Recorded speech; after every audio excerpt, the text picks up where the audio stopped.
Thanks for joining me. I think it's fair to say that most people would like more money, more things. But it's also fair to say that most people have enough.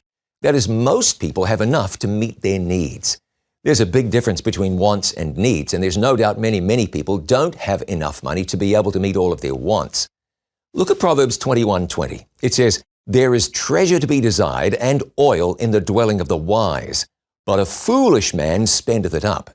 In one home, there's enough to go around. In the other home, it isn't possible to make ends meet, and the reason sometimes is simply unrealistic expectations. If you can afford to buy your children expensive gifts, then that's your business. But if you cannot, you're crazy to pretend that you can. There's no shame in saying, "We just don't have enough money for that." In fact, that's the sensible thing to say, especially if it's true. God has little to say that's positive about the person who plows through all that he or she has. It takes some self-discipline, some responsibility to run your life. But part of doing so successfully is realizing that you can't always have what you want. You want a new truck? That's great if you can afford it. But if you can't, you don't get it. You want a bigger house? Sure, if you can afford it. What about that holiday? You don't have to go to Paris or Barbados when a state park fits your budget.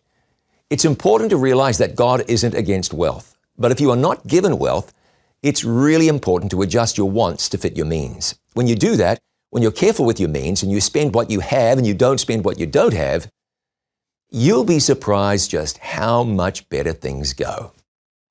Now be sure to follow us on Facebook and on Twitter. And if you haven't done so, check out itiswritten.tv. I'm John Bradshaw for It Is Written. Let's live today by every word.